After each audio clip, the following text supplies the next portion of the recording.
Good evening sir. Good evening, good evening. Last class में कोई doubt आप लोग को?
लास्ट क्लास में कहाँ तक पढ़ा था आदित्यांशु?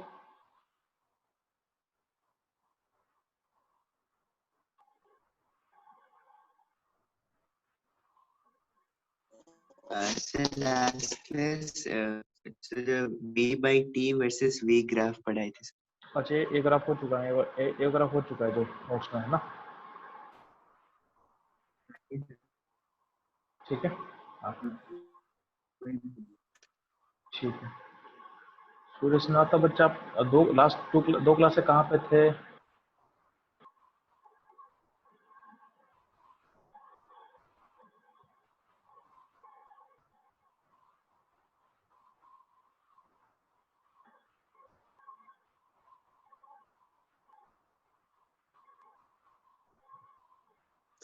और सर भी थोड़ा पढ़ा लिए थे सर आगे। चार्ज को मैं हल्का से स्टार्ट किया था, चार्ज लो को। ठीक है, मैं उसको रिपीट कर दूंगा। ठीक है, जो भी क्लास मेरे पहले अटेंड नहीं हुए चैप्टर्स का, वो क्लास मिस मत करो। ठीक है, ठीक है, क्लास मिस नहीं करना है। क्लास मिस करोगे तो प्रॉब्लम हो जाएगा। अभी का जो क्लासेस है वो मिस करोगे, समझ में नहीं आएगा नेक्स्ट क्लास, ऐसा हो जाएगा। तो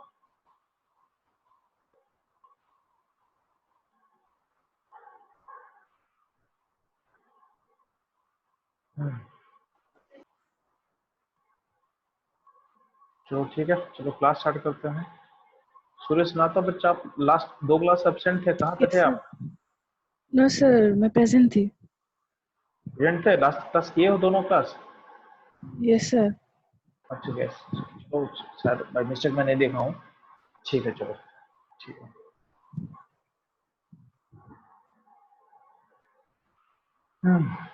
तो ध्यान देना, तो लास्ट क्लास में हम लोग चार्ज लॉ स्टार्ट किया था आपसे, ठीक है? आपको चार्ज लॉ से मैं समझा रहा हूँ चीजों को, ध्यान देना। तो हम लोग क्या क्या प्रोसेस पढ़ लिए, तो ध्यान देना, अभी तो मैं बता देता हूँ। हम लोग आइडियल गैस इक्वेशन पढ़ चुके हैं, ठीक है, किसको बोलते हैं। उसके बाद उसमें जो प्रोसेस होता है, प्रोसेस के बारे में पढ़ना चालू किए थे। तो हम लोग पहला प्रोसेस पढ़ चुके हैं थर्मल प्रोसेस, आइसोथर्मल प्रोसेस। उससे कौन सा लॉ लिंक हुआ था? बॉयल्स लॉ, ठीक है। तो बॉयल्स लॉ का मतलब प्रोसेस कैसा होगा? आइसोथर्मल, यानी टेम्परेचर कांस्टेंट, यानी आपका क्या होगा? पीवी इक्वल टू क्या होगा? कांस्टेंट होगा, ठीक। जैसे हम लोग बहुत सारा ग्राफ के बारे में पढ़ चुके हैं, ठीक है। नेक्स्ट हम लोग पढ़ चुके हैं क्या?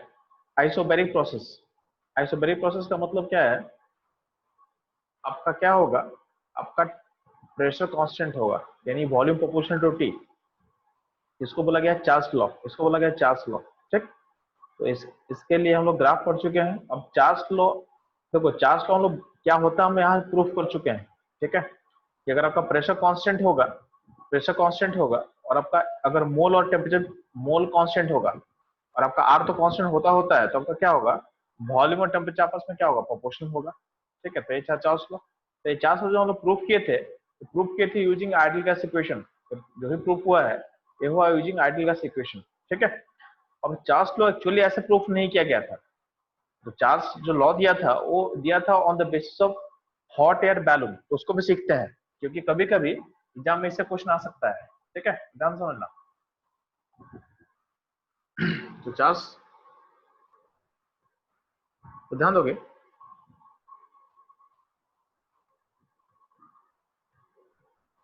आपका जो यहाँ पे देखोगे, तो यहाँ पे आपका ये हॉट, जब चार्ल्स जिस टाइम में एक्सपेरिमेंट कर रहा था, उस टाइम में हॉट एयर बैलून का बहुत ज्यादा यूज, मतलब चलन चल रहा था उस टाइम में। तो हॉट एयर बैलून के थ्रू जितना भी गैसियस लॉ है ना, उसमें हॉट एयर बैलून का बहुत ज्यादा यूज हुआ था उस टाइम में, ठीक है। तो ध्यान देना, तो हॉट एयर बैलून का क्या किया चार्ल्स क्या किया? टेम्परेचर 0 डिग्री सेल्सियस पे, इसमें रिपीट कर रहा हूँ, 0 डिग्री सेंटीग्रेड, ठीक है। तो मतलब टेम्परेचर कैसे हम मेजर कर रहे हैं यहाँ पे?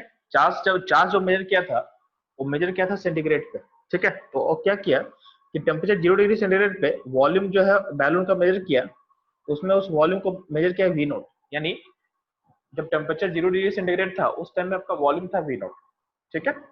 अब क्या देखा हो, तो उसका ऑब्जर्वेशन क्या था कि 0 डिग्री से जितना भी 1 डिग्री इंक्रीज कर रहा था, तो हर 1 डिग्री के इंक्रीज पे आपका जो वॉल्यूम जो है, वॉल्यूम इंक्रीज कर रहा था। तो वॉल्यूम कितना से इंक्रीज कर रहा था? तो V naught by 273.15 by factor से इंक्रीज कर रहा था, ठीक है। तो चार्ल्स का ये ऑब्जर्वेशन था कि अगर हम 0 डिग्री पे वॉल्यूम को वी नोट मान लेते हैं, तो हर 1 डिग्री के इंक्रीज पे आपका जो वॉल्यूम है, वॉल्यूम का इंक्रीज हो रहा था वी नोट बाई 273.15 फैक्टर से इंक्रीज कर रहा था, ठीक है। तो अगर हम बोलते हैं कि अगर हम इन टेम्परेचर को इंक्रीज करेंगे बाई टी डिग्री सेंटीग्रेड, अगर हम टेम्परेचर को इंक्रीज करते हैं बाई टी डिग्री सेंटीग्रेड, तो आपका जो नया वॉल्यूम होगा, नया वॉल्यूम क्या होगा? तो ध्यान देना, तो नया वॉल्यूम को हम लिख रहे हैं V small T, we T, ठीक है। तो क्या होगा? तो वी नोट मतलब आपका 0 डिग्री पे कितना टेम्परेचर है, प्लस अब उसमें कितना एक्स्ट्रा इंक्रीज हुआ है। तो आपको पता है कि हर डिग्री के इंक्रीज पे इतना फैक्टर इंक्रीज करता है। तो हर डिग्री के इंक्रीज पे इतना फैक्टर इंक्रीज करता है, तो उसमें अगर टी डिग्री का इंक्रीज होगा, स्मॉल टी डिग्री का इंक्रीज होगा, तो आपका फैक्टर क्या होगा? उसको टी से मल्टीप्लाई करो, उसको टी से मल्टीप्लाई कर दिया गया है। आपका नेट जो वॉल्यूम होगा ऐसा कुछ आ चुका है, वो इस तरह से आ चुका है, ठीक। अब इसमें क्या करेंगे? इसमें से आपका राइट साइड में से आपका वी नोट कॉमन हो सकता है, तो वी नोट कॉमन ले लिया गया है, और नीचे से 273.15 भी निकाल लिया गया है। तो आपका ब्रैकेट के अंदर जो टर्म बचेगा, टर्म क्या बचेगा? तो टी प्लस 273.15, ठीक है। अब ध्यान देना, यहाँ जो टी क्या है? तो टी है temperature in degree centigrade, T क्या है? Temperature in degree centigrade. उसमें 273.15 ऐड करो तो क्या होगा? तो आपको पता है कि अगर हम डिग्री सेल्सियस में ऐड करते हैं 273.15 तो आपका टेम्परेचर होता है किस में? केल्विन में। क्या हो जाएगा? केल्विन में। इसका मतलब क्या होगा? जो ब्रैकेट में जो एडिशन हो रहा है ये भी एक टेम्परेचर रिप्रेजेंट करेगा, बट उसका स्केल क्या हो जाएगा? केल्विन। तो टी स्मॉल टी प्लस 273.15 को क्या बोल सकते हैं हम?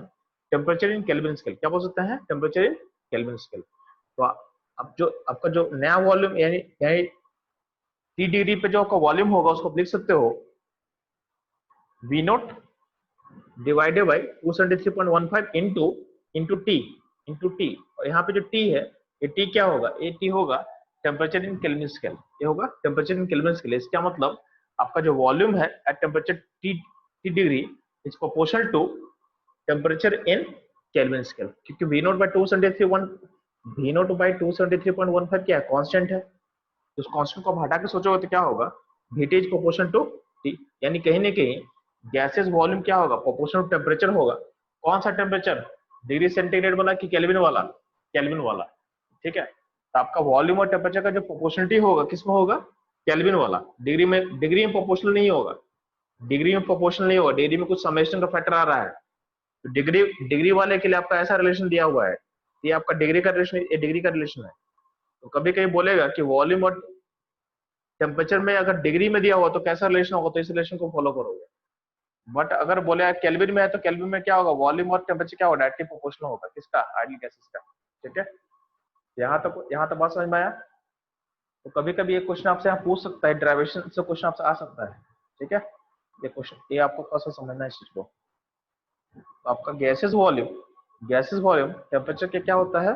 प्रोपोर्शनल होता है। टेम्परेचर के क्या होता है? प्रोपोर्शनल होता है। कौन सा टेम्परेचर? केल्विन। जो जिस टेम्परेचर को आप केल्विन स्केल में मेजर करते हो तो उसमें प्रोपोर्शनल होगा। ठीक, इसमें कोई दिक्कत नहीं आप लोगों को बच्चे लोग? No sir, no doubt. ठीक है, सुरेश नाथा बच्चा, सुरेश नाथा।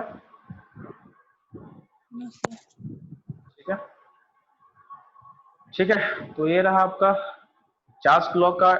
चार्ल्स एक्चुअली इस तरह से डिराइव किया था, मतलब चार्ल्स का एक्सप्रेशन इस तरीके से डिराइव किया हुआ था। ठीक है, हम लोग क्या किया था इसके ऊपर में, हम लोग जब सीख रहे थे तो हम लोग सेम चीज को कैसे निकाल रहे थे? सेम चीज को हम लोग किए थे। ठीक है, सेम चीज को हम लोग मेजर एक सेकेंड, हम लोग सेम चीज को प्रूफ किए थे थ्रू आइडियल गैस इक्वेशन। तो ऊपर में हम लोग चार्ल्स लॉ प्रूफ किए थे, तो हम लोग प्रूफ किए थे आइडियल गैस को ज्यूम करके। तो आइडियल गैस इक्वेशन जब चार्ल्स लॉ दे रहा था उस time ideal gas equation drive नहीं हुआ था।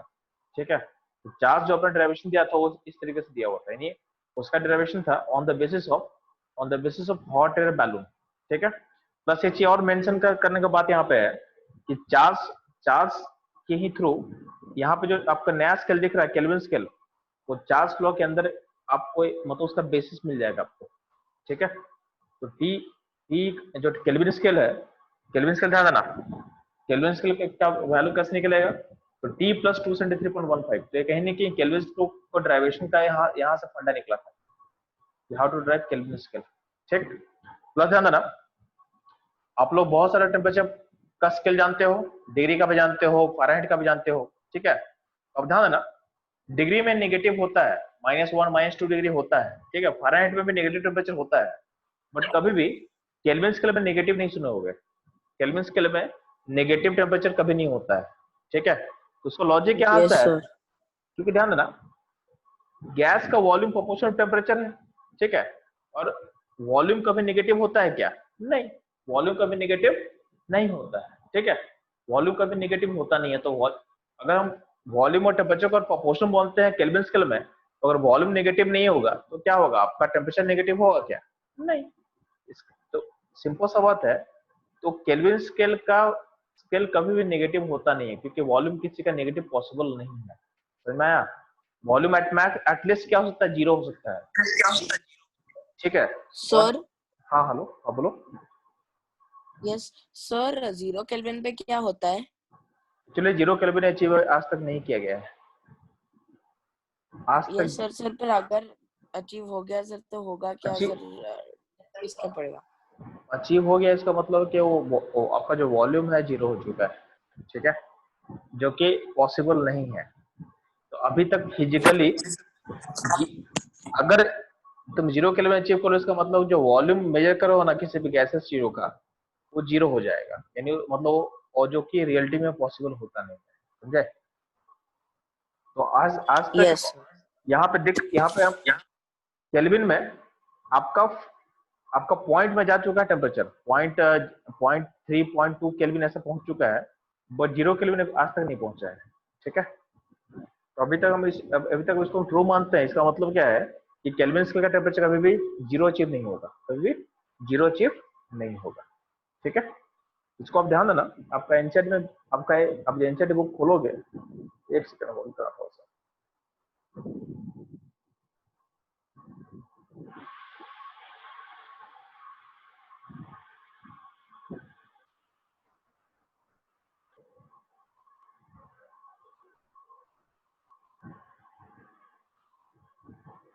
तो मैं आपके साथ शेयर कर चुका हूँ।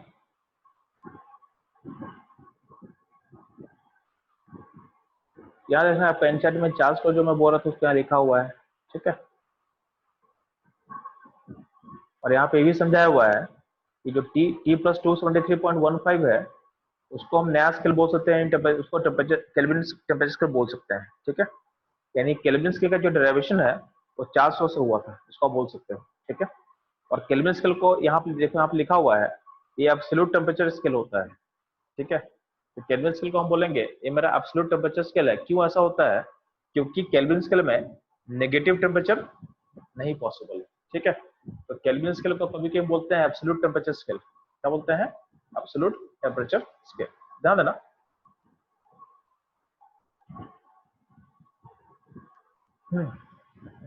तो चार्ल्स लॉ में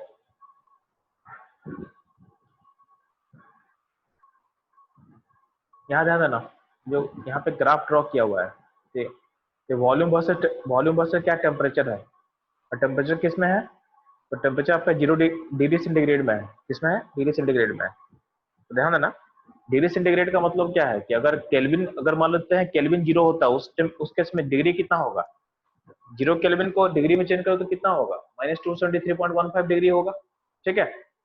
अगर केल्विन को बोले 0 केल्विन, तो उसमें डिग्री में टेम्परेचर कितना होगा? -273.15 होगा। तो अगर हम बोल रहे हैं कि 0 केल्विन अचीव करना पॉसिबल नहीं है, अगर हम बोल रहे हैं कि 0 केल्विन अचीव करना पॉसिबल नहीं है, तो उस केस में आपका -273.15 डिग्री पहुंचना क्या होगा? इम्पॉसिबल इवेंट होगा। तो देखना, आपका जितना भी लाइन ड्रॉ किया हुआ है वो -273.15 डिग्री के पास नहीं पहुंचा है, वहां पे लाइन को डॉटेड बना दिया है। डॉटेड मतलब एक्चुअल में उसको अचीव करना पॉसिबल नहीं है, मतलब उसको एक्स्ट्रापोलेट किया गया है, मतलब एक्चुअली उस पॉइंट को पहुंचना फिजिबल नहीं है। ये आपको ग्राफ से मैं समझा रहा था, ठीक है?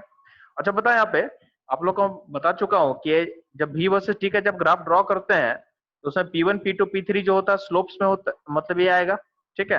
तो P1 P2 P3 P4 में बड़ा कौन होगा? मैं पढ़ाया था ना? सर P1 ना, सर P4 सर स्लोप था, स्लोप क्या था? NR/P था। स्लोप क्या था? NR/P था। यस जितना जितना आपका P बढ़ेगा उतना स्लोप क्या घटेगा? तो सबसे छोटा स्लोप किस लाइन का है? जिसका एंगल सबसे छोटा हो, सब स्लोप सबसे छोटा होगा। यहाँ पर सबसे छोटा स्लोप किस लाइन का दिख रहा है? तो सबसे छोटा स्लोप आपको दिख रहा होगा इस लाइन का, ठीक है? यहाँ सबसे छोटा स्लोप है, फिर आपका बड़ा, उससे बड़ा, और सबसे बड़ा स्लोप है, एंगल बड़ा है, ठीक है? तो यानी ये जो P4 है सबसे छोटा स्लोप इसका है।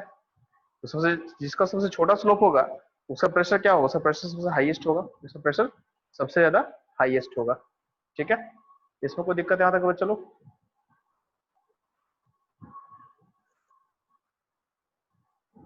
ठीक है?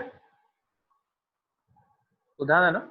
तो हम लोग चार्ल्स सर लॉ नो का, डाउट। ठीक है, ये हो गया चार्ल्स लॉ।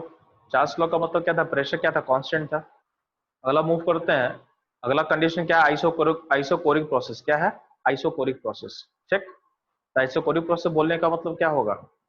आइसोकोरिक प्रोसेस बोलने का मतलब क्या होगा? Volume constant. जब भी होगा आइसोकोरिक, तो आइसोकोरिक, कोर मतलब होता है वॉल्यूम, कोर का मतलब होता है वॉल्यूम, तो आइसोकोरिक का मतलब होगा, आइसो मतलब कांस्टेंट टाइप का सोच लो, तो कांस्टेंट वॉल्यूम प्रोसेस को बोलेंगे हम लोग आइसोकोरिक प्रोसेस। आइसोकोरिक प्रोसेस का मतलब क्या है? आपके प्रोसेस में वॉल्यूम चेंज नहीं हो रहा है, इसका मतलब आपका डेल्टा भी जीरो होगा और आपका डी भी जीरो होगा। इसका मतलब क्या है, जब पॉइंट 1 से पॉइंट 2 मूव कर रहे हो तो आपका हर पॉइंट पे आपका वॉल्यूम क्या है, कांस्टेंट है। एट एवरी पॉइंट आपका वॉल्यूम क्या होगा, कांस्टेंट होगा, ठीक है। और आपका मोल तो कांस्टेंट होता ही होता है, आपका मोल क्या होता है, कांस्टेंट होता ही है, क्योंकि सिस्टम को जनरली हम क्लोज मानते हैं।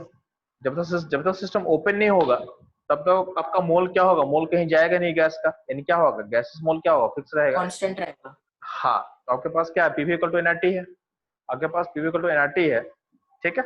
अब ध्यान देना, आपका इसमें क्या वॉल्यूम कांस्टेंट मान चुके हैं हम इस प्रोसेस में, तो वॉल्यूम कांस्टेंट है आपका, एन आर कांस्टेंट है, तो क्या होगा, इस वॉल्यूम को हम राइट में लेके चले गए, जो वॉल्यूम यहाँ पे है इसको राइट में लेके चले जाए तो क्या हो जाएगा, P equal to N R by V into T हो जाएगा, ठीक। तो कहीं ना कहीं आपका एन आर बाई भी क्या कांस्टेंट है, जिसको हम के बोल सकते हैं, तो क्या होगा, P equal to K T, क्या हो जाएगा आपका, P equal to K T, ठीक है। यानी pressure proportional to temperature at constant volume, pressure proportional to temperature, ठीक। और यहाँ पे जो के है, के क्या है, के आपका एनआर बाई भी है, के आपका एनआर बाई भी है, ठीक है। तो के आपका एनआर बाई भी है, इसका मतलब अगर वॉल्यूम बढ़ाओगे तो के क्या होगा, के घटेगा, के क्या है, के घटेगा, तो वॉल्यूम इंक्रीज करने से के घटेगा, ठीक। इतना क्लियर रहेगा। तो ये जो यहाँ से जो लॉ डिराइव होगा, इस लॉ को बोलते हैं गेल-लुजाक लॉ। प्रेशर टेम्परेचर में क्या होगा, आपका प्रोपोर्शनलिटी होगा, ठीक है। यहाँ तो कोई दिक्कत नहीं। अब चलते हैं ग्राफ पे थोड़ा सा। तो पहला ग्राफ हम प्लॉट किया जा रहा है P वर्सेस T में, तो ध्यान देना, अगर हम प्रेशर को Y बना दे, टेम्परेचर को X बना दे, अगर हम प्रेशर को Y बना दे तो इसको, प्रेशर तुम्हारा Y है, तो हमारे पास रिलेशन क्या था, हमारे पास रिलेशन था P इक्वल टू KT था, ठीक है। P को Y बना दोगे और T को अगर X बना दोगे तो K क्या हो जाएगा, K क्या स्लोप हो जाएगा, K क्या हो जाएगा, स्लोप की तरह। और यहाँ पे C क्या, C जीरो है, तो आपका लाइन जो होगा, लाइन पास करेगा ओरिजिन से, और आपका K क्या होगा, स्लोप होगा। और जो K स्लोप है, K स्लोप के अंदर क्या है, एनआर बाई भी है, एनआर बाई भी। तो जितना वॉल्यूम ज्यादा होगा उतना स्लोप क्या होगा, डिक्रीज करेगा। यहाँ पे दो लाइन ड्रॉ किया हुआ है, लाइन 1 बोल देते हैं, लाइन 2 बोल देते हैं हम, ठीक है। तो लाइन 1 लाइन 2 अगर बोल रहे हैं तो स्लोप किसका ज्यादा बड़ा है, तो लाइन 1 का स्लोप ज्यादा लार्ज है, क्योंकि उसका एंगल क्या है, उसका एंगल आपका बड़ा है। लाइन 2 का एंगल क्या है, छोटा एंगल है, तो जिसका एंगल छोटा होगा उसका tan थीटा भी छोटा होगा, और जिसका एंगल लार्ज होगा उसका tan थीटा भी क्या होगा, लार्ज होगा। तो आपका लाइन 1 का एंगल बड़ा है तो उसका स्लोप भी लार्ज होगा, ठीक है। जिसका स्लोप लार्ज होगा उसका वॉल्यूम क्या होगा, उसका वॉल्यूम कम होगा, ठीक है, क्योंकि volume inversely proportional to slope. तो अगर हम मानते हैं वॉल्यूम का, तो V1 और V2 में अगर कंपेयर करेंगे तो V2 is larger than V1 होगा, ठीक है, वाला पॉइंट। अब कभी कभी क्या करता है कि तुमको डेंसिटी दे देगा, तो ध्यान देना, यहाँ पे देखोगे, यहाँ पे क्या था, एनआर बाई भी, ये आपका इक्वल टू क्या था, स्लोप था, यानी के था। अब जो मोल है ना, मोल को आप लिख सकते हो, वेट बाई मोलर मास, क्या होगा, वेट बाई मोलर मास। और यहाँ पे वॉल्यूम हो गया नीचे में, ऊपर आर हो गया। अब जो वेट ऑफ वॉल्यूम को क्या बोल सकते हैं हम लोग, डेंसिटी। तो इसको लिख सकते हैं क्या, density by molar mass into R, by molar mass into, ये आपका ए तो स्लोप हो सकता है आपका, ठीक है। अब स्लोप हो सकता है तो ध्यान देना, यहाँ पर जो डेंसिटी है, डेंसिटी वेरी कर सकता है, बट आपका आर क्या कांस्टेंट है, आर क्या होता है 8.314, यानी आर का वैल्यू क्या हो, कांस्टेंट रहेगा मान लेते हैं, ठीक है, मान के लेते हैं आर का वैल्यू कांस्टेंट होता है, ठीक है। और एम जो मोलर मास है, भी क्या होगा, गैस के लिए कांस्टेंट होगा। इस पूरे स्लोप वाले एक्सप्रेशन में बस डेंसिटी पे डिपेंड कर रहा है, ठीक है। और डेंसिटी पे कैसा डिपेंडेंस है, डायरेक्टली प्रोपोर्शनल है। तो अगर डेंसिटी बढ़ेगा तो क्या होगा, स्लोप भी बढ़ेगा, डेंसिटी घटेगा तो क्या, स्लोप भी घटेगा। इसलिए देखोगे लाइन 1 लाइन 2 का डेंसिटी पे कंपेयर करने बोले, इसका स्लोप ज्यादा बड़ा होगा, उसका डेंसिटी भी क्या होगा, लार्ज होगा, और जिसका स्लोप छोटा होगा उसका डेंसिटी भी क्या होगा, छोटा होगा, ठीक है। तो लाइन क्लियर हो आप लोगों को, चलो इतना क्लियर रहेगा, यस सर, ठीक है। Yes sir. तो पहला ग्राफ क्लियर हुआ, बात तो खत्म। स्लोप और डेंसिटी डायरेक्टली प्रोपोर्शनल है। हाँ, वही तो मैंने यहाँ प्रूफ किया ना कि के इक्वल एनआर में भी है, उसी को मैं चेंज कर दिया, के इक्वल टू क्या होगा, डी आर बाई एम हो जाएगा, ठीक है। और आर एम कॉन्स्टेंट तो क्या होगा, आपका जो के यानी स्लोप जो है वो डायरेक्टली प्रोपोर्शनल तो क्या हो जाएगा, डेंसिटी हो जाएगा, ठीक है, इसमें कोई दिक्कत है यहाँ तक में? ध्यान देना। अब इसी अगर मैं बात करता हूँ सेकंड एक्सप्रेशन का, ठीक है, तो ध्यान दोगे यहाँ पे यही सेकंड ग्राफ का मैं बात कर रहा हूँ, सेकंड ग्राफ का, इसका ग्राफ, इस ग्राफ का मैं बात कर रहा हूँ। इस ग्राफ में हमको स्टडी करना है आपका वाई एक्सिस में क्या है, वाई एक्सिस में लॉन पी है और एक्स एक्सिस में क्या लॉन टी है, यानी हमको lawn P versus lawn T को स्टडी करना है। हमको स्टडी क्या करना है, lawn P versus lawn T का स्टडी करना है। ठीक, lawn P versus lawn T का स्टडी करना है। ठीक है, तो ध्यान देना।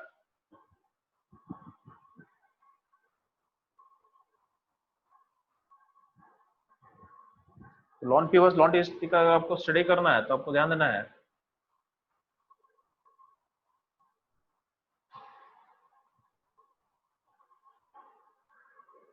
आपके पास एक्सप्रेशन क्या था, आपके पास एक्सप्रेशन था P इक्वल टू KT था।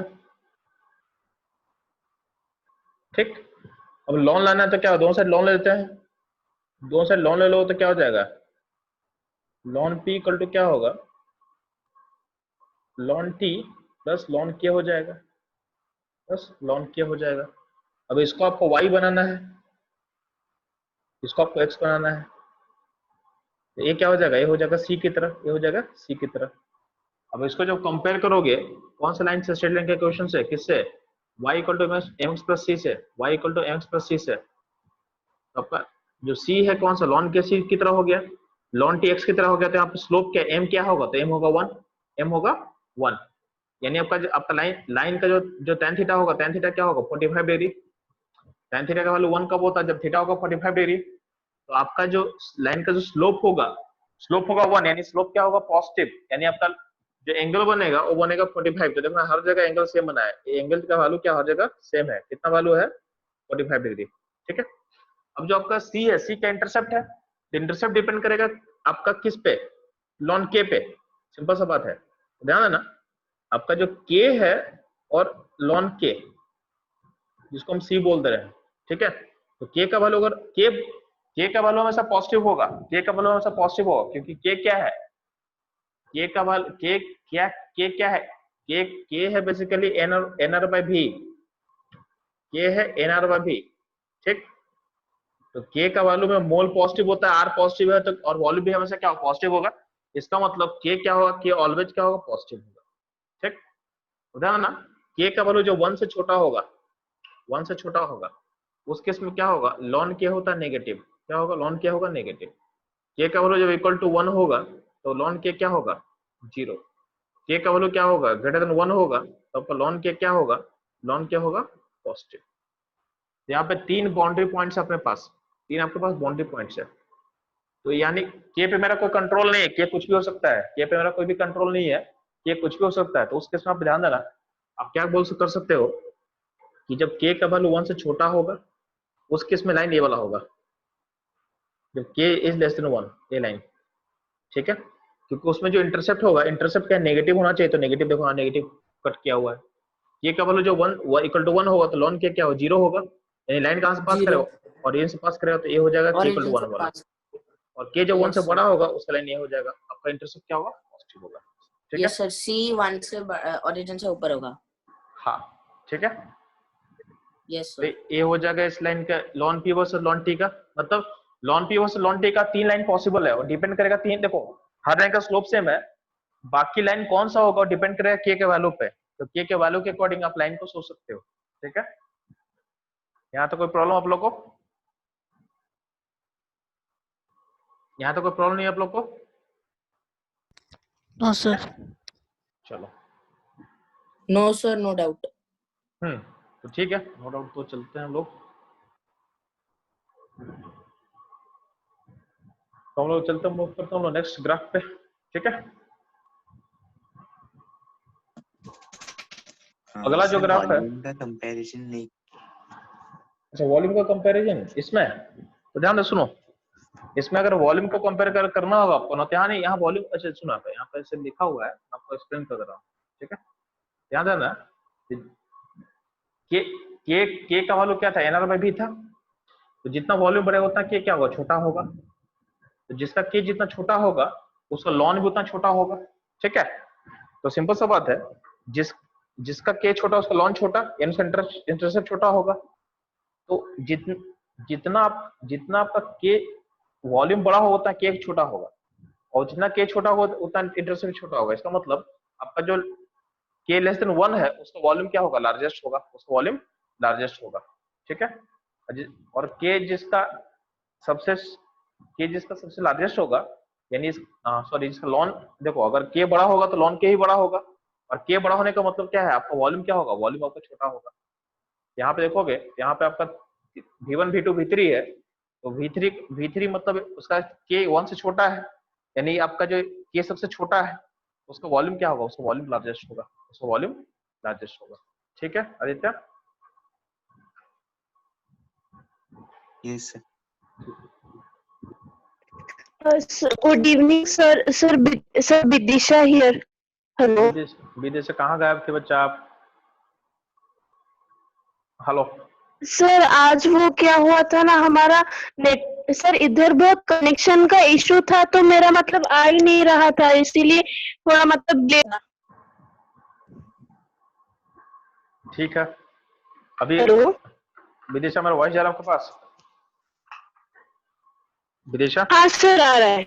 ठीक है, तो अभी आप क्लास को सुनो। मैं हेलो आपको सर, हाँ आ रहा है सर। आ रहा है ना, तो मैं आपको रिकॉर्डिंग में भेज दूंगा क्लास का, रिकॉर्डिंग जो होगा पिछले लास्ट 2 क्लास का।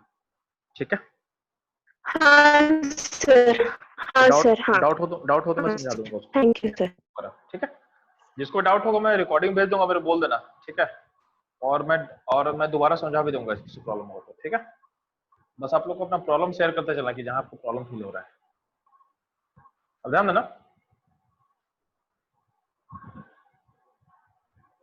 ये बहुत अच्छा लाइन है, ये आपका जो थर्ड लाइन है, थर्ड लाइन आपका जेई मैंने पूछा वो लाइन है। ठीक है, तो थर्ड लाइन को थोड़ा अच्छा समझना आप लोग को। थर्ड लाइन जो आपको बताया गया है, आपको ध्यान देना, थर्ड लाइन मेरे को ड्रॉ करना है, थर्ड लाइन मेरे को ड्रॉ करना पी वर्सेस टी। देखिए यहाँ पर टेम्परेचर किसमें दिया गया है, तो टेम्परेचर दिया गया है डिग्री सेंटीग्रेड में। तो टेम्परेचर जब डिग्री सेंटीग्रेड में होगा तो कैसे लाइन ड्रॉ करना है हमको, ये समझाना आपको। ठीक, ध्यान देना, इसमें पॉइंट क्या है मेरा, तो अगर टेम्परेचर डिग्री सेंटीग्रेड में हो तो कैसे सोचेंगे, ध्यान देना। आपको यहाँ पे आपको समझाया गया है, देखो यहाँ पे, इसको मैं राइट में समझा दे रहा हूँ कि आपको पता है ना कि P इक्वल टू क्या है, KT होता है, P इक्वल टू KT होता है। ठीक, P इक्वल टू KT होता है, तो यहाँ पर T क्या होगा, टेम्परेचर किस में होगा, कौन से स्केल में होगा, केल्विन स्केल में। अब हमको चाहिए इसमें किस में, डिग्री स्केल में, हमको इसमें क्या डिग्री में करना है, क्योंकि हमको P वर्सेस T जो प्लॉट करना है, तो T किस में होना चाहिए, डिग्री सेंटीग्रेड में होना चाहिए। तो हम क्या करेंगे, जो टेम्परेचर केल्विन है उसको डिग्री में चेंज करते हैं, उसको डिग्री में चेंज करते हैं हम लोग, तो K हो जाएगा, और यहाँ पे क्या हो जाएगा, स्मॉल t प्लस 273 प्लस 273.15। तो यही चीज यहाँ पे लिखा हुआ है। अभी इस K को अंदर ले ले, इस K को अंदर ले ले, इस K को आप अंदर ले लिए हो।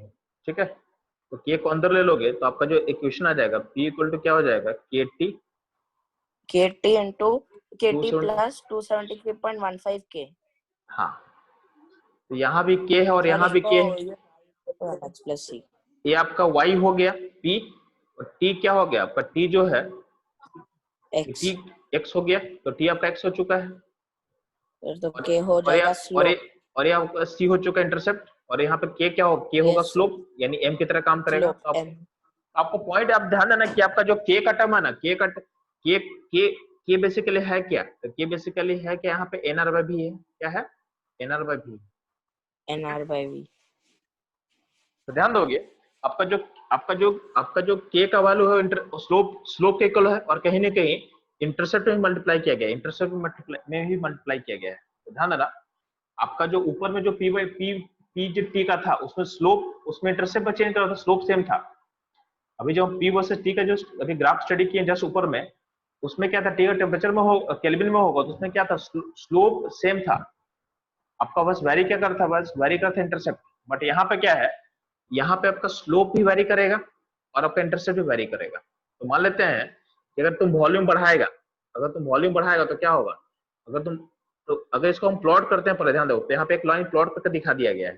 ठीक है, अगर मान लेते हैं क्योंकि K पॉजिटिव है, तो K पॉजिटिव है तो क्या होगा, स्लोप पॉजिटिव होगा, तो स्लोप पॉजिटिव होता है, आपका एंगल जो बनेगा वो 0 से 90 के बीच में बनेगा। tan थीटा पॉजिटिव कब होता है, tan थीटा पॉजिटिव होता है जब एंगल 0 से 90 के बीच में हो तो आपका जो हर लाइन का जो लाइन जो बनेगा उसका एंगल आपका 0 से 90 के बीच में होगा।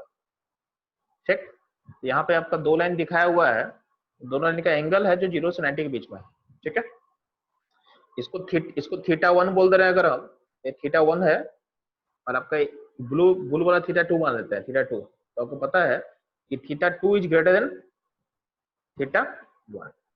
ठीक, यानी अब ध्यान देना, जिसका एंगल बड़ा होगा उसका स्लोप लार्ज होगा, उसका स्लोप लार्ज होगा। और आपको पता है कि स्लोप का जो वैल्यू है, स्लोप का वैल्यू क्या एनआर बाई भी है। जिसका स्लोप लार्ज होगा उसका वॉल्यूम क्या होगा, उसका वॉल्यूम छोटा होगा, उसका वॉल्यूम छोटा होगा। जिसका स्लोप लार्ज होगा उसका वॉल्यूम क्या होगा, उसका वॉल्यूम छोटा होना चाहिए। ठीक है, यहाँ पे एक गलत दिया हुआ है, एक गलत दिया हुआ है, एक गलत दिया हुआ है। इसका यहाँ पे देखो सही में बनाने का कोशिश किया मैंने, इसको करेक्ट मानोगे। ठीक है, थीटा 2 का जो वॉल्यूम होगा वो छोटा होगा देन थीटा 1। ठीक, इतना क्लियर है। प्लस एक चीज को ध्यान देना है, जिसका स्लोप बड़ा होगा ना, जिसका स्लोप बड़ा होगा उसका इंटरसेप्ट, देखो अगर के लार्ज होगा तो आपका जो इंटरसेप्ट है, इंटरसेप्ट में के मल्टीप्लाई है। जिसका स्लोप लार्ज होगा उसका आपका इंटरसेप्ट भी क्या होगा, हाई होगा। तो थीटा 2 का देखो, थीटा 2 का जो लाइन है उसका इंटरसेप्ट भी ज्यादा होना चाहिए। तो ये ऊपर कट किया हुआ है। और जिसका स्लोप छोटा है उसका इंटरसेप्ट भी क्या होगा, छोटा होगा। तो उसका लाइन देखना नीचे कट किया, उसका लाइन नीचे कट किया हुआ है। ठीक है, उसका लाइन नीचे कट किया हुआ है। तो ये चीज आपको समझ में आया। तो आपको ये लाइन को ध्यान से पकड़ना है। इसमें आपका स्लोप भी अलग अलग है और इंटरसेप्ट भी अलग अलग है। लेकिन ध्यान देना, जिसका स्लोप लार्ज होगा उसका वॉल्यूम छोटा होगा और उसका इंटरसेप्ट भी क्या होगा, लार्ज होगा। ठीक, ऐसा हम बोल सकते हैं क्या कि स्लोप इंक्रीज करेगा। देखो इसको ऐसा सोच सकते हैं, ऐसे रुकना,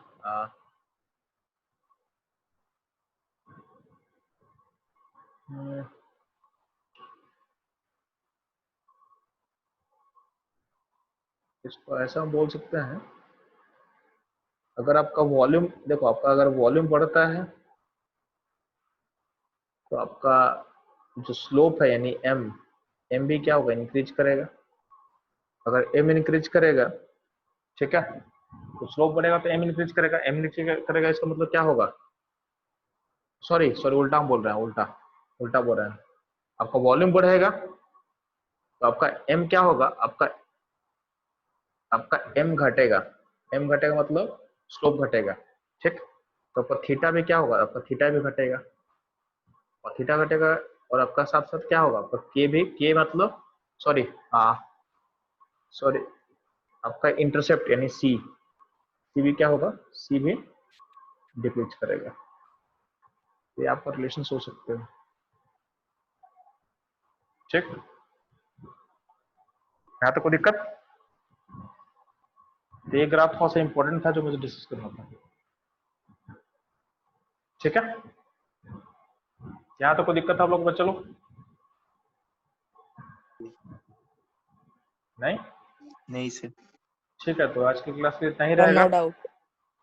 आप लोग को किसी को अरे लिखा हुआ चीज चाहिए हो तो मैं भेज दूंगा। ये मैं रिकॉर्ड इसको मैं सेव कर चुका हूँ, जो मैं एक्सप्लेन किया हूँ। तो चाहिए हो तो मैं भेज दूंगा किसी को। ठीक है, ठीक है, तो आप लोग इसको फोकस करोगे। Okay sir. अब थोड़ा सा चैप्टर थोड़ा फास्ट निकलेगा। ठीक है, चैप्टर थोड़ा फास्ट खींचेंगे और गैस स्टेट खत्म करके हम लोग चालू करेंगे केमिकल इक्विलिब्रियम। ठीक है, ठीक है बच्चों लोग, हेलो, यस सर। ठीक है, ठीक है, चैप्टर खत्म हो गया सर। नहीं चैप्टर खत्म हो रहा है, अभी 4-5-6 क्लास और लगेगा, नेक्स्ट वीक तक खत्म होगा।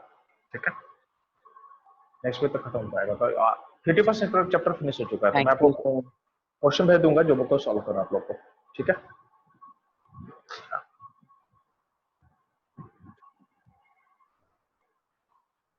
Good night sir. Good night बच्चों लोग, गुड नाइट।